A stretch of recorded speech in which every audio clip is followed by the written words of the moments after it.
Nas sombras do passado, erguia-se um templo imponente, conhecido como o Primeiro Templo, um farol de fé e devoção no coração da antiga Jerusalém. Sob as ordens do rei Salomão, essa magnífica estrutura não era apenas uma maravilha arquitetônica, mas servia a um propósito espiritual profundo. Era um local sagrado onde os reinos divino e humano se encontravam. No cerne desse templo repousava a Arca da Aliança, um artefato de importância inestimável para os israelitas. Simbolizava a presença tangível de Deus entre seu povo e testemunhava a aliança entre Deus e Israel. O templo não era apenas uma construção, era o coração e a alma da vida religiosa israelita, uma prova de sua fé inabalável e uma representação de sua relação única com Deus. A eventual destruição desse templo sagrado não foi apenas a perda de uma estrutura, marcou uma mudança tectônica na paisagem espiritual e política da época.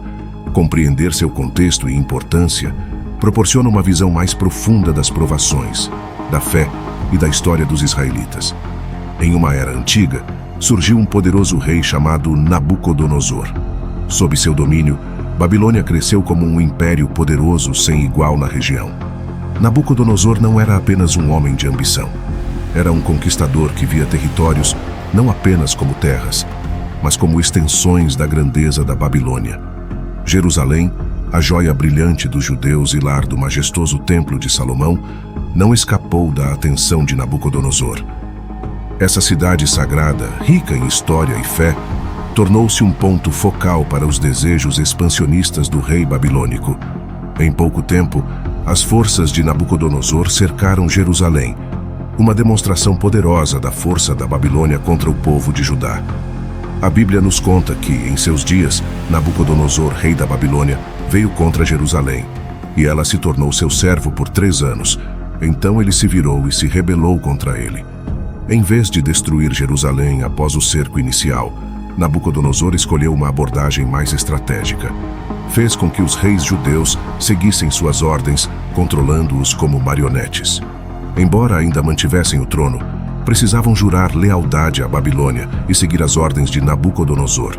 No entanto, a relação entre Babilônia e Jerusalém não durou pacificamente. Os reis judeus, inicialmente submissos, não estavam satisfeitos em serem simples marionetes. A rebelião fervilhava em seus corações, mas a força da Babilônia não era algo a ser subestimado. Quando Zedequias tornou-se rei, já havia atingido a idade de 21 anos. Após a revolta de Jeoiaquim, a Bíblia revela que Nabucodonosor instalou o jovem Zedequias no trono de Judá como seu rei marionete, a fim de manter seu poder. Crônicas 2, capítulo 36, verso 11 ao 20, conta sobre a maldade de Zedequias, que não deu ouvidos a Jeremias nem para com os outros mensageiros de Deus. Ele zombou e ignorou a mensagem divina, que advertia sobre as sérias consequências que aguardavam os israelitas se continuassem desobedecendo e se afastando dos mandamentos de Deus. Jeremias, em seu livro, faz uma referência assustadora a um lugar de adoração anterior que os israelitas haviam profanado. Deus lembra o que aconteceu com Shiloh devido à maldade do povo e adverte que o mesmo destino aguarda o templo em Jerusalém. Para os israelitas, o templo era o símbolo da presença de Deus, mas os profetas alertavam que nem mesmo essa estrutura sagrada permaneceria se a nação continuasse virando as costas ao seu Criador.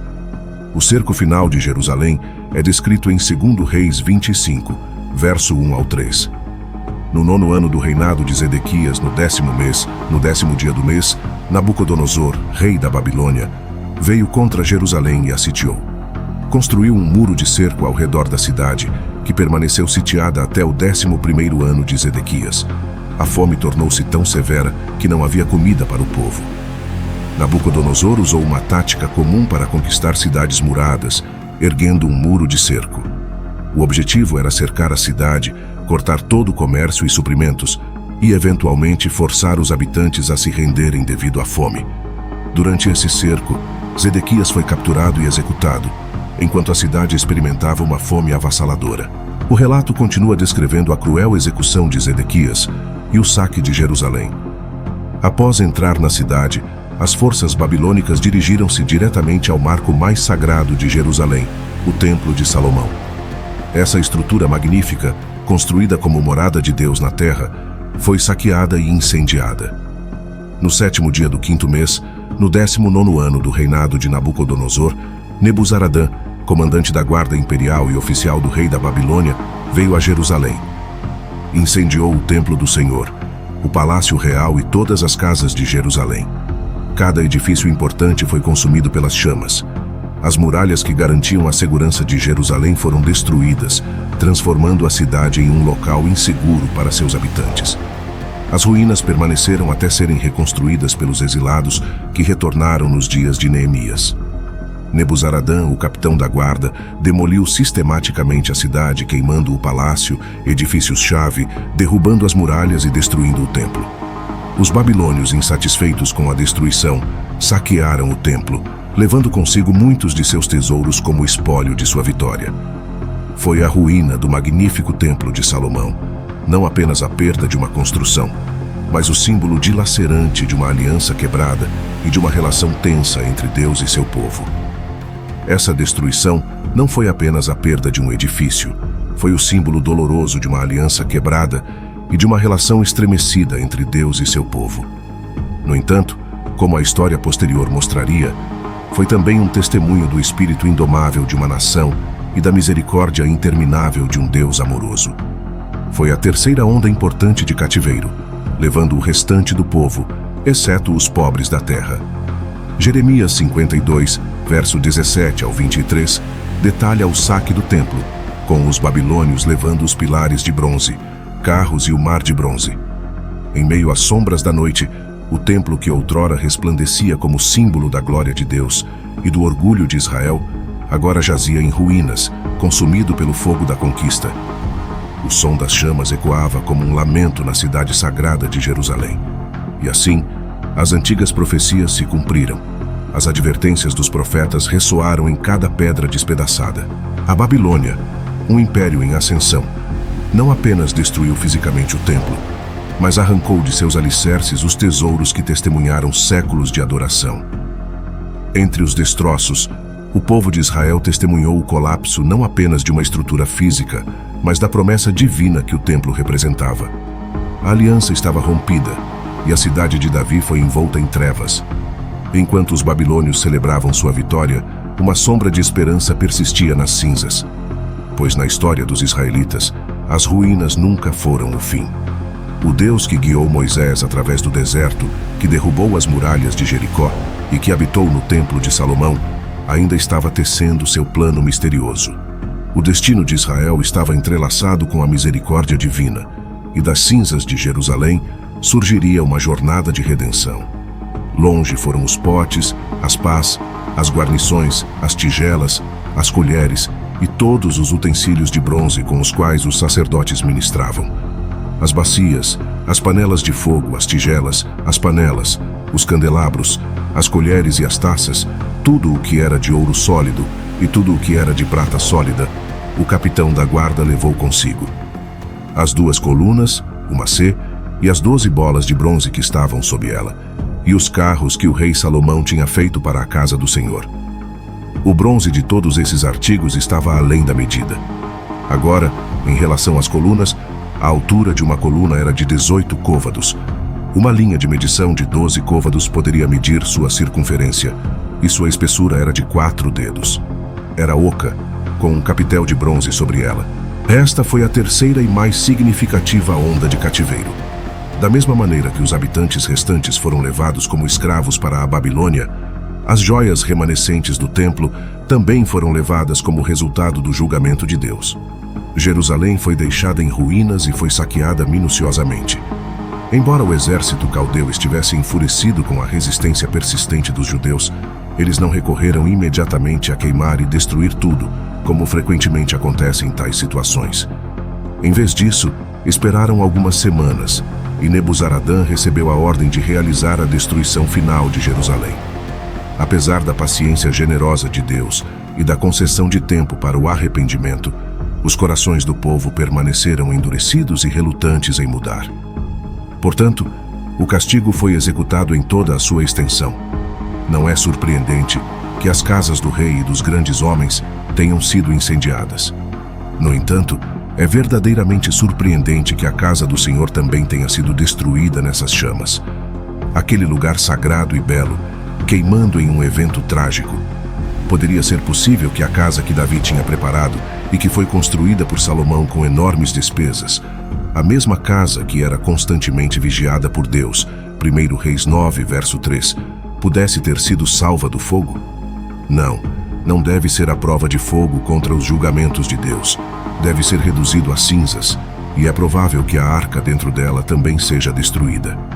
Os inimigos, ao ouvirem sobre como os filisteus sofreram terrivelmente por maltratar a arca, estavam com muito medo de levá-la.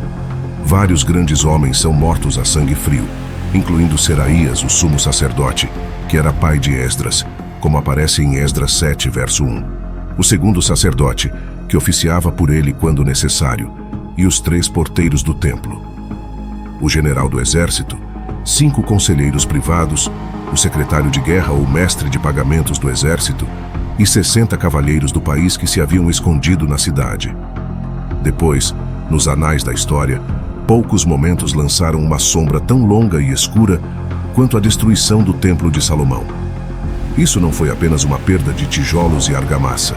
As paredes que haviam protegido a cidade, as paredes que haviam testemunhado inúmeras histórias de fé, bravura e esperança, não existiam mais. Jerusalém, antes vibrante e agitada, agora estava destruída. Mas a destruição não terminou aí.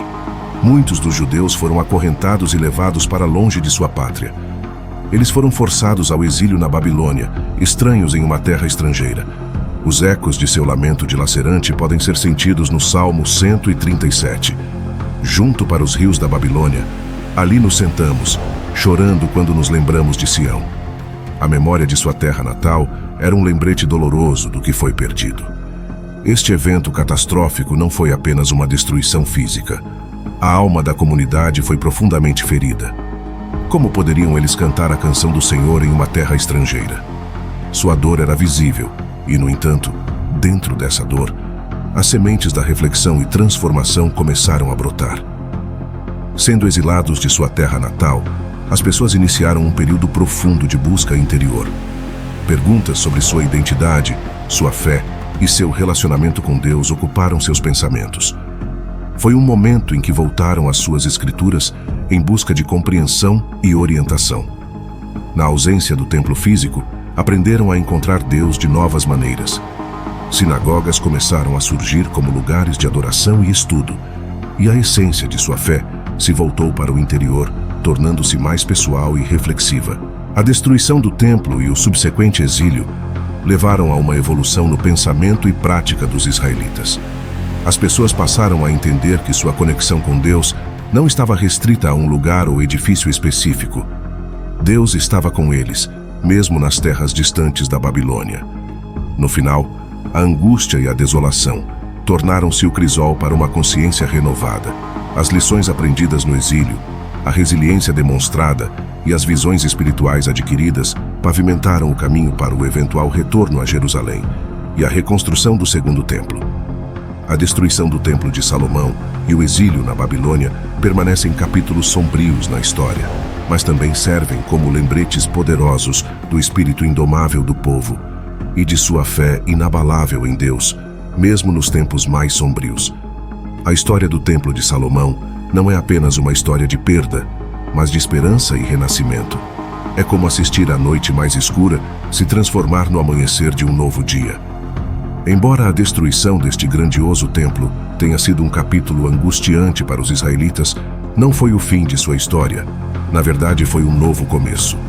Os profetas, esses mensageiros escolhidos por Deus, não eram apenas portadores de más notícias. Mesmo ao advertirem os israelitas sobre a iminente destruição do templo, sussurravam mensagens de esperança.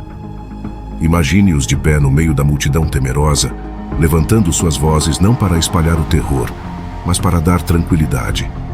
Isaías, um desses profetas, falou de um rei chamado Ciro, dizendo: "Ele é meu pastor e realizará todo o meu prazer", até dizendo a Jerusalém: "Tu serás construída, e ao templo lançarei o teu fundamento." Isaías 44, verso 28. Em essência, Isaías estava dizendo que o templo se ergueria novamente. E havia Jeremias outra fonte de esperança. Ele escreveu uma carta para os israelitas exilados, transmitindo as palavras de Deus. Pois eu conheço os planos que tenho para vocês, declara o Senhor. Planos de prosperidade e não de calamidade. Planos de dar a vocês esperança e um futuro. Então vocês clamarão a mim e virão orar a mim, e eu os ouvirei. Vocês me buscarão e me encontrarão quando me buscarem de todo o coração. Jeremias 29, verso 10 ao 14. Aqui Deus estava fazendo uma promessa. O exílio não duraria para sempre, e os israelitas encontrariam o caminho de volta para casa. Fiel a essas profecias, o tempo do exílio chegou ao fim. Os israelitas retornaram à sua terra natal e reconstruíram seu templo sagrado. Este retorno do exílio e a reconstrução do segundo templo tornaram-se momentos definidores na história judaica. Eles significaram renascimento, resiliência e o vínculo duradouro entre Deus e seu povo. Em nossas próprias vidas, podemos enfrentar desafios que parecem sem esperança, momentos em que tudo o que valorizamos desmorona diante de nossos olhos. No entanto, assim como os israelitas encontraram esperança nas palavras dos profetas, também podemos encontrar esperança em sua história. Após cada tempestade, há um clarear; após cada fim, um novo começo aguarda. E assim como o segundo templo surgiu das cinzas do primeiro, também podemos reconstruir e encontrar esperança em nosso futuro. Oração. Pai Celestial, nos aproximamos de Ti hoje, lembrando da destruição do Templo de Salomão, um símbolo de Tua presença e testemunho de Tua glória entre Teu povo. Ao refletirmos sobre esse evento monumental, somos lembrados das estruturas terrenas temporárias, mas da natureza eterna de Teu amor e misericórdia. Senhor, para aqueles entre nós cujos próprios templos, sejam eles nossas casas, relacionamentos ou paz pessoal, enfrentaram destruição ou tumulto, traze conforto e cura. Assim como o Templo de Salomão foi reconstruído, renova e restaura os lugares quebrados em nossas vidas, tijolo por tijolo, momento a momento. Ensina-nos, ó Deus, a encontrar a verdadeira fundação em Ti, sabendo que enquanto edifícios podem ruir e situações podem mudar, Teu amor permanece inabalável. Que a história do Templo de Salomão seja um exemplo para nós, lembrando-nos da vulnerabilidade humana e da firmeza divina. Pedimos por Tua força para perseverar em nossas provações, sabedoria para buscar Tua face em todas as circunstâncias e fé para confiar em Teus planos, mesmo quando não podemos ver o caminho. Em Teu nome oramos. Amém.